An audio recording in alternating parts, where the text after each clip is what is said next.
Hello guys, আসসালামু আলাইকুম। আজকে আপনাদের সাথে শেয়ার করব আমাদের টাঙ্গুয়ার হাওর ভ্রমণ এবং আমাদের টাঙ্গুয়ার হাওরের ভ্রমণের কি খরচ হয়েছে, কোথায় কোথায় ঘুরেছি, কি খেয়েছি, সবকিছু। টাঙ্গুয়ার হাওর সুনামগঞ্জ জেলায় প্রায় 100 বর্গ কিলোমিটার এরিয়া জুড়ে বিস্তৃত। যতদূর চোখ যায় শুধু পানি আর পানি, তার মাঝে ডুবে আছে অসংখ্য গ্রাম। বর্ষাকালে এক বাড়ি থেকে অন্য বাড়িতে যাতায়াত করতে হয় নৌকা দিয়ে। তো আমরা এই বর্ষাতেই ঘুরতে গিয়েছিলাম টাঙ্গুয়ার হাওরে। তো আজকে আপনাদের সাথে শেয়ার করব আমরা কিভাবে গিয়েছিলাম, কোন নৌকাতে ছিলাম। মূলত আমরা নৌকাতেই ছিলাম একদিন। তো আপনাদের সাথে আমাদের সকল এক্সপিরিয়েন্স শেয়ার করব। আমি ঘুরতে গিয়েছিলাম আমার ভাইদের সাথে। আমার ভাই আর আমার বেশ কয়েকটা কাজিন সবাই মিলে আমরা ঘুরতে যাই। তো আমরা গিয়েছিলাম কুলদ্বীপ নৌ পরিবহন, আর এটা সন্ধান পায় আমার ভাইরাই ফেসবুক পেজ থেকে পায়। তাছাড়া আপনি সার্চ করলেও অনলাইনে অনেক এরকম নৌ পরিবহনের কন্ট্রাক্ট নাম্বার, অ্যাড্রেস আছে। চাইলে আপনারা ওখান থেকেও আপনাদের পছন্দ মতো পরিবহন সেবা গ্রহণ করতে পারেন। তো আমি আজকে আপনাদেরকে আমাদের এক্সপিরিয়েন্সটা শেয়ার করব। টাঙ্গুয়ার হাওরের নৌকা ভাড়া আসলে বিভিন্ন বিষয়ের উপর নির্ভর করে, যেমন নৌকার ধারণ ক্ষমতা, নৌকার সুযোগ সুবিধা, কতদিনের জন্য ভাড়া নিচ্ছেন ইত্যাদি।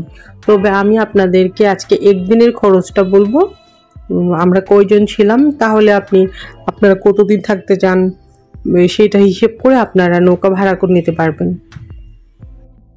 সাধারণত মাঝারি আকারের নৌকা ভাড়া পড়বে 5,000 থেকে 7,000 টাকা। আমাদের নৌকাটার ভাড়া ছিল 16,000 টাকা। আপনি যদি আলাদা আলাদা করে যেতে চান তাহলে আপনারা পার পার্সন 3,000 টাকা করে নিয়েছিল আমাদের। যদি আপনারা পার্সন হিসেবে যেতে চান, অনেক সময় যে একজন মানুষ ঘুরতে যাবেন ওনার পক্ষে তো আসলে পুরা নৌকা ভাড়া করা সম্ভব না। এই জন্য উনি বিভিন্ন প্যাকেজে বা বিভিন্ন গ্রুপেই অ্যাড হয়ে যেতে পারেন। তখন ভাড়া পড়বে আপনার 3 থেকে 3,500 টাকা। তবে খাওয়ার খরচ কিন্তু আলাদা। আর আমরা যেহেতু রিজার্ভ নিয়েছিলাম পুরো নৌকাটা, তো আমাদের নৌকা ভাড়া পড়েছিল 16,000 টাকা। এটা অবশ্য বেশ বড় নৌকা ছিল।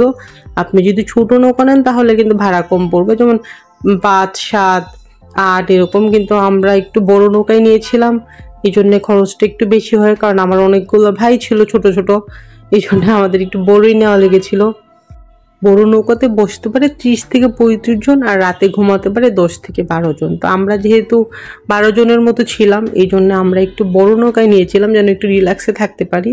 এই যে এটা নৌকার ভিতরেরটা, আসলে রাত বলে ভালো করে দেখা যাচ্ছে না। যেরকম ছোট্ট ছোট্ট শোয়ার ব্যবস্থা আছে, পাশে জানালা আছে, এগুলো সবগুলো হচ্ছে আমার ভাই। এই যেরকম জানালা দিয়ে আপনি বাইরের দৃশ্য দেখতে পারবেন, চাইলে বন্ধ করে দিতে পারবেন। সবাই বসে আছে, সবাই তাদের কাপ রেডি করতেছে। আসলে ভিতরের জায়গাটা অনেক ছোট, তো একটু অন্ধকার টাইপের, ভালো করে দেখানো যাচ্ছে না। তবে যেটুকু পারা যায় দেখানোর চেষ্টা করছি আমি আপনাদেরকে। নৌকা নেওয়ার সময় সোলার আছে কিনা, টয়লেটের সুব্যবস্থা আছে কিনা, এগুলো আপনাদেরকেই দেখে নিতে হবে যে আপনি যেমন চাচ্ছেন আপনার পছন্দ মতো হচ্ছে কিনা। এছাড়া টাঙ্গুয়ার হাওরে আধুনিক সুযোগ সুবিধা সম্পন্ন 2-3টি বোট আছে। এগুলো জেনারেটর থেকে শুরু করে হাইকোমোট, লাইট, ফ্যান, গ্যাসের চুলা ইত্যাদি রয়েছে। এসব নৌকায় প্রায় 40 জন বসতে পারে, রাতে ঘুমাতে পারে 14 থেকে 18 জন। 2 দিনের জন্য এসব নৌকার ভাড়া পড়বে 12 থেকে 18,000 টাকা পর্যন্ত। তবে সব ধরনের নৌকা ভাড়া শুক্র শনিবারে কিছুটা বেশি ও অন্যান্য দিনে কিছুটা কম হয়।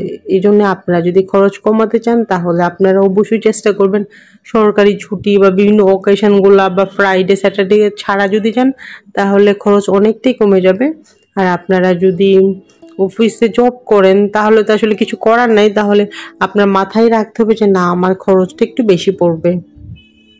টাঙ্গুয়ার হাওরের সবচাইতে প্রিমিয়াম হাউস বোট যেটি, সেটার নাম হচ্ছে চন্দ্রাবতী।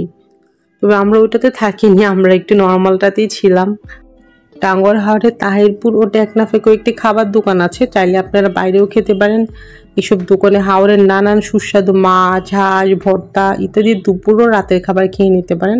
তবে আমরা আলাদা করে খাইনি, আমরা বোটের লোকদেরকে 8,000 টাকা দিয়েছিলাম। এই 8,000 টাকার মধ্যে ওনারা আমাদেরকে খাবার দিয়েছে। মানে আমরা ছিলাম মূলত 2 দিন 1 রাত। তো ওই 2 দিন 1 রাত আমাদেরকে বিভিন্ন জায়গায় ঘুরিয়েছে। আর এর মধ্যে যত খাবার আছে ওনারাই প্রোভাইড করেছে, আমরা একসাথে টাকা দিয়েছিলাম, কারণ আমরা যেহেতু বুটে করে বাইরে ঘুরেছি বারবার আমাদের পক্ষে মানে নেমে নেমে খাওয়া সম্ভব হয়েছিল না, এই জন্য ওনাদেরকে দায়িত্বটা দিয়ে দিয়েছিলাম। তাছাড়া যদি চান তাহলে আপনারাও নিজেরা নৌকা রান্না করতে পারেন, আর নিজেরা রান্না করতে চাইলে তাহিরপুর বাজার থেকে জিনিসপত্র কিনে নিয়ে উঠতে হবে। লোকজন বেশি হলে মাঝিকে বলে একজন বাবুর্চিও নিয়ে নিতে পারেন।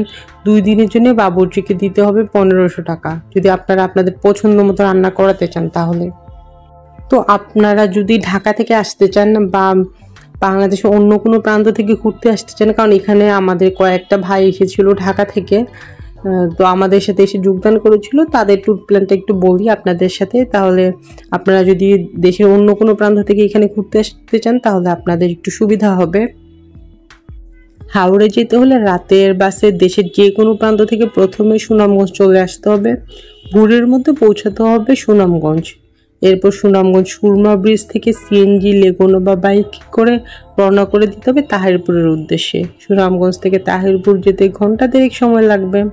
তাহিরপুর পৌঁছে প্রথমে নৌকা ঠিক করে এরপর প্রয়োজনীয় বাজার করে নিতে হবে। সব কাজ শেষে নৌকা নিয়ে প্রথমে চলে আসুন ওয়াচ টাওয়ারে। ওয়াচ টাওয়ার এলাকা রয়েছে ছোট ছোট অনেক জলযান, এখানে আপনি গোসল সেরে নিতে পারেন। সাঁতার না জানলে লাইফ জ্যাকেট ছাড়া নামবেন না, আসলে লাইফ রিস্ক আছে। এর মধ্যেই দুপুরের খাবার আয়োজন করে ফেলুন। গোসল শেষে মাঝ হাওর দিয়ে চলে যান টেকের ঘাট। টেকের ঘাট পৌঁছতে বিকেল হবে।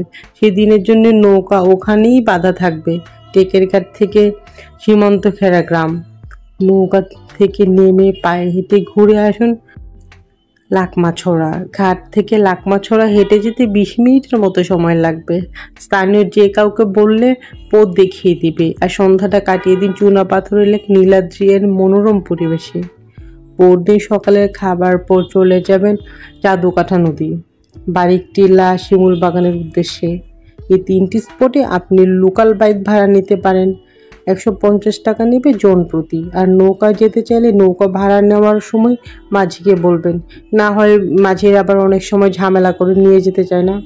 তবে শিমুল বাগান যেতে চাইলে আপনি সিজন বুঝে যাবেন, যেমন শীতকালে যদি যান তাহলে আপনি চেষ্টা করবেন যখন ফ্লাওয়ারটা থাকে তখন যাওয়ার জন্য, কারণ আপনি যদি শীতকালে একদম মার্চের দিকে যান তাহলে কিন্তু ফুলগুলো সব ঝরে যায়। চেষ্টা করবেন জানুয়ারি ফেব্রুয়ারির আগে যেতে, তাহলে শিমুল বাগানে আপনি ফুলগুলা দেখতে পারবেন।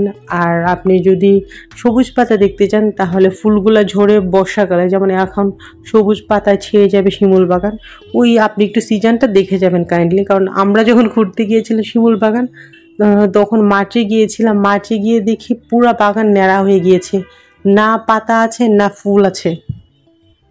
যাক, আমরা রাতের ভিউটা একটু দেখাচ্ছি আপনাদেরকে।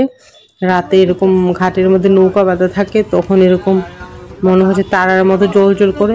সকালবেলার ভিউটা আবার দেখাই যাক। রাতে ঘুম থেকে উঠে, এটা হচ্ছে সকালবেলা উঠে দেখি ঝিরিঝিরি বৃষ্টি। রাতে যখন ঘুমাতে যাই তখনও বৃষ্টি ছিল, ঘুম থেকে ওঠার পরেও বৃষ্টি। তবে আপনারা যে যে স্পটগুলো ঘুরে দেখতে চান মাঝির সঙ্গে আগেই কথা বলে নেবেন, না হয় ওরা ঝামেলা করে, ওরা বাড়তি ভাড়াও দাবি করে মাঝে মাঝে। এই স্থানগুলো ঘুরতে আপনার বিকেল হয়ে যাবে। এরপর তাহিরপুর হয়ে বা টেকের ঘাট থেকে সরাসরি সুনামগঞ্জ চলে আসুন। তারপর রাতে বাসে গন্তব্যে ফিরে যেতে পারেন আপনি।